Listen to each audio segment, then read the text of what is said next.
लोकसभा चुनाव की तैयारियों के बीच अब सभी प्रत्याशी पुरजोर तरीके से चुनावी मैदान में उतर चुके हैं। अलग अलग संसदीय क्षेत्र से अलग अलग मुद्दों पर प्रत्याशी अपनी ताल ठोक रहे हैं।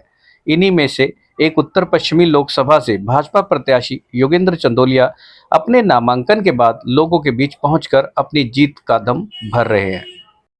भाजपा प्रत्याशी योगेंद्र चंदोलिया ने कहा कि इस संसदीय क्षेत्र में शहरी और ग्रामीण दोनों ही क्षेत्र आते हैं। ऐसे में यहाँ की समस्याएं भी उसी प्रकार से हैं। योगेंद्र चंदोलिया ने कहा कि क्षेत्र की मूलभूत समस्याओं और सुविधाओं पर विशेष ध्यान दिया जाएगा। उन्होंने विशेष तौर पर मेट्रो के विस्तार पर कहा कि नरेला तक मेट्रो के प्रोजेक्ट को आगे बढ़ाने पर जोर दिया जाएगा। देखिए, 10 साल से भारतीय जनता पार्टी के सांसद यहाँ पर थे और पिछले 5 साल के अंदर होम्योपैथिक अस्पताल नरेला के अंदर बना 50 बेड का, तकोली के अंदर एनआईटी बनी, सारे रेलवे स्टेशन का पुनर्निर्माण किया जा रहा है। ये नरेंद्र मोदी जी की उपलब्धियां हैं। मैं भी आज आपको बता दूं कि वो भी दोनों सांसद जो चुने गए थे वह नरेंद्र मोदी जी की गारंटी है। नरेंद्र मोदी जी पर देश की जनता प्यार करती है और 2014 से 19 तक जो सांसद थे, अगर पार्टी का निर्णय होता है किसको टिकट दे या ना दे, मेरे साथ भी और भी लोग टिकट मांग रहे थे, हमारे यहां तो कोई असंतोष नहीं हुआ। वह उनको टिकट नहीं दिया तो उन्होंने काम नहीं किया होगा। जब काम नहीं किया होगा तो पार्टी टिकट ही काटेगी। अब ऐसा थोड़ी है कि कोई बच्चा नालायक हो जाता है तो उसको अगली क्लास में नहीं बैठाते। सर, ये कितना चुनौती मानते हैं अभी आप उदित राज को? आप क्योंकि 14 में आपके अब आपके ओपोनेंट हैं, तो कितना चुनौती मानते हैं, क्या लगता है? देखिए, मुझे ऐसा लगता है कि अगर मैं आंकड़ों की बात बताऊं, वह भी भारतीय जनता पार्टी के नाम पर, बीजेपी के कार्यकर्ताओं पे और मोदी के नाम पर जीते थे। उनका अपना कुछ भी व्यक्तिगत नहीं था। हंसराज हंसी ने यहां काम किए और आज हंसराज हंसी फरीदकोट से चुनाव लड़ रहे हैं। ये जो एनआईटी है, ये होम्योपैथिक अस्पताल है, जो ER2 है, ये जो बवाना का, ये सब हंसराज हंसी के कार्यकाल में तो बने हैं। अगर किसी व्यक्ति को टिकट ना मिले, और मैं आपको बताना चाहता हूं, 107 करोड़ का sports complex sector 33 Rohini Begampur में ये भी बनने वाला है, ये बनाएंगे। सेंट्रल स्कूल तैयार है, सेंट्रल स्कूल हमारी एक बंद पड़ा हुआ सेंट्रल स्कूल, उसको भी हम सेंट्रल स्कूल भी यहां बनाएंगे। मैं ये कहना चाहता हूं कि जो मेरे सामने अब लड़ रहे हैं वो केवल नरेंद्र मोदी जी की कृपा से चुनाव जीते थे। कमल का फूल उनका चिन्ह था। आप गूगल पर जाकर सर्च मार लें कि वो कितनी बार चुनाव लड़े और कितनी बार उनकी जमानतें जब्त हुई है। एक भारतीय जनता पार्टी थी, तो इस कारण से देश की सबसे बड़ी पंचायत में वो जाकर बैठ गए थे और वो चुनाव लड़ रहे हैं। स्वागत है उनका। उनको पता लग जाएगा कि जिस समय मोदी जी के समय में उनको कितने लाख वोट मिले थे और अब कितने लाख वोट मिलेंगे, 4 जून को पता लग जाएगा। ये मैं आपको बता दूं, नगर निगम के अंदर नगर निगम पार्षद का काम सफाई का, नाली की सफाई का, सीवर की सफाई, नाली की सफाई का और सफाई का है। उनको अगर फंड मिलेगा तो वो 25 लाख रुपया केजरीवाल सरकार ने पार्षदों को फंड दिया, 25 लाख रुपया। और जब मैं स्टैंडिंग कमेटी चेयरमैन था, 2 साल मैं रहा, 2 साल भूपेंद्र गुप्ता जी रहे, 2-2 करोड़ रुपया एक साल के अंदर हम बजट दिया करते थे। इसके बावजूद जब दिल्ली की सरकार हमें सहयोग नहीं करती थी, हमने विकास के काम किए। तभी हम 2002 में विपक्ष में थे, 2007 में जीते, 2012 में जीते, 2017 में जीते। काम किया था तभी तो जीते। आज केजरीवाल सरकार, मैं जब दिल्ली का मेयर था, नॉर्थ एमसीडी का, तो मैं उनके पास जाता था, फंड दे दीजिए। हमें फंड नहीं देते थे। प्रीति जी बैठी है, मेयर थी, फंड नहीं देते थे। और आज कौन सा उन्होंने फंड दे दिया? आज भी सैलरी जो है, लोगों को सैलरी आज भी नहीं मिल रही है।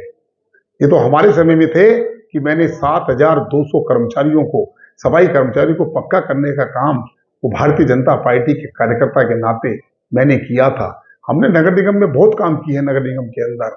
और जो केंद्र में जब मोदी जी की सरकार है तो हमारे पास एक DDA ऐसी एजेंसी है उसके माध्यम से जहां जहां डीडीए के काम होंगे वरीयता के अंदर गिनकर 365 दिन में क्या काम करेंगे, 100 दिन में क्या काम करेंगे, ये हमारा मैनिफेस्टो हमें बताएगा। अगर आपको जनता मौका देती है, देखिए, सबसे पहले दिल्ली के एलजी साहब के पास जाकर नरेला के लोगों को, एक प्रतिनिधि मंडल को सिरसपुर, बवाना और चंदी पहली मीटिंग वहां फिक्स करेंगे और मेट्रो की बात करेंगे, घेवरा के ऊपर स्पोर्ट्स यूनिवर्सिटी की बात करेंगे, डीडीए के अधिकारियों को, वाइस चेयरमैन को बुलाएंगे, सारे तालाब, घर जो पॉन्ड्स हैं, वाटर बॉडी, उसकी योजना बनाएंगे। ये सारे के सारे काम वो हम करेंगे। खिलाड़ी फाटक 10 से काफी वर्षों से लंबे मामला पड़ा हुआ है। इस पर कई बार जैसे हंसराज जी भी आए तो उन्होंने भी कहा था कि हम इससे आगे बढ़ेंगे, लेकिन हंसराज जी तो भी नहीं हुआ, हंसराज जी आए जब भी नहीं हुआ, तो अब जो खिलाड़ी फाटक की समस्या है जहाँ पर 7-8 लाख लोग डेली आवागमन करते हैं, उनकी बड़ी समस्या है, तो इस पर क्या प्रकाश डालेंगे आप अगर सत्ता में आते हैं तो? क्या देखिए, किराड़ी की बात आपने कही है। हमारे शहरी विकास मंत्री हरदीप पुरी जी, वो किराड़ी के इस नॉर्थ वेस्ट लोकसभा में आए थे और हमारा प्रयास था कि हम उनको किराड़ी लेकर जाएं। 200 करोड़ रुपया हरदीप पुरी जी ने हंसराज हंस जी के कहने पर दिया था। उसका काम प्रगति के ऊपर है। आप चलेंगे तो मैं आपको दिखा सकता हूं। भारत सरकार का जितना भी फंड होगा, हमारे नितिन गडकरी जी कहते हैं कि मेरे पास फंड की कोई दिक्कत नहीं है। जहां जहां भी काम होगा गारंटी के साथ काम करेंगे, गारंटी के साथ काम करेंगे। ये समस्याओं का समाधान नरेंद्र मोदी की गारंटी है। उस चीज में गारंटी में सब कुछ चीजें आ गई। आपने जो प्रश्न किया, ये उनका अपना फैसला है, साथ मिलकर लड़ने का, अलग मिलकर लड़ने का। पंजाब के अंदर एक दूसरे के कपड़े फाड़ रहे हैं या इकट्ठे हो रहे हैं। अब हमारे ऊपर किस बात का आरोप लगाना चाहते हैं? अरविंद सिंह लवली कांग्रेस के बड़े नेता 15 साल तक उस सरकार के मंत्री रहे हैं, राजकुमार चौहान रहे हैं, और वो आरोप लगा रहे हैं कि आम आदमी पार्टी से हम समझौते के खिलाफ थे। इसमें बीजेपी कहां से आ गई? ये उनका अपना पर्सनल एजेंडा है, पार्टी का एजेंडा है।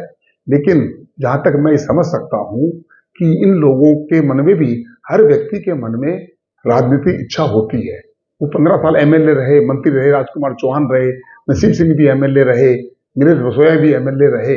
अब मुझे पता नहीं ये उनका पारिवारिक मामला है, लेकिन मैं आपको एक बात बता दूं कि वह जिस व्यक्ति को भी इस बात का विरोध कर रहे हैं कि हम आम आदमी पार्टी के सरकार से समझौते के पक्ष में नहीं थे, ये है कारण। बीजेपी कोई कारण नहीं है। वहां पर पानी भरा हुआ है, वहां पर आप देखेंगे कि वहां पर फुटपाथ वगैरह सारे बन रहे हैं, बड़े बड़े पाइप वहां पड़े हुए हैं। 200 करोड़ का कितना रुपया होता है कि मशीन से भी गिनने लगे तो टाइम लगता है। तो 200 करोड़ का काम चुटकियों में होने वाला नहीं है। काम प्रारंभ होगा और जो तय सीमा जो है उसकी, जो उन्होंने अपने डिक्लेयर किया है, उसमें करेंगे, उसका सुपरविजन करेंगे खड़े होकर।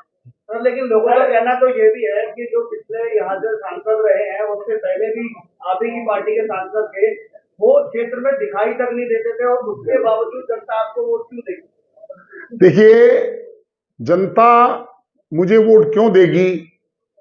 एक तो मुझे कोई गलतफहमी नहीं है कि जनता मुझे वोट दे रही है। जनता नरेंद्र मोदी जी को वोट दे रही है। दूसरा, 200 करोड़ रुपए का किराड़ी में काम कोई छोटा काम नहीं है। एनआईटी बनाना बकोली के अंदर कोई छोटा काम नहीं है। होम्योपैथिक हॉस्पिटल बनाना कोई छोटा काम नहीं है, बड़े काम है। जो बाकी काम रहेंगे उसको करेंगे। ठीक है जी। मेट्रो लाइन की बात करी तो आपने बोला कि बादली से सिरसपुर ले जाएंगे। बताता हूं, मैंने नरेला से मेट्रो को जोड़ने की बात की है। मेट्रो से रिठाला जुड़े, नरेला तक मेट्रो जाने की बात है, रिठाला जुड़े, ये इंजीनियर्स बताएंगे।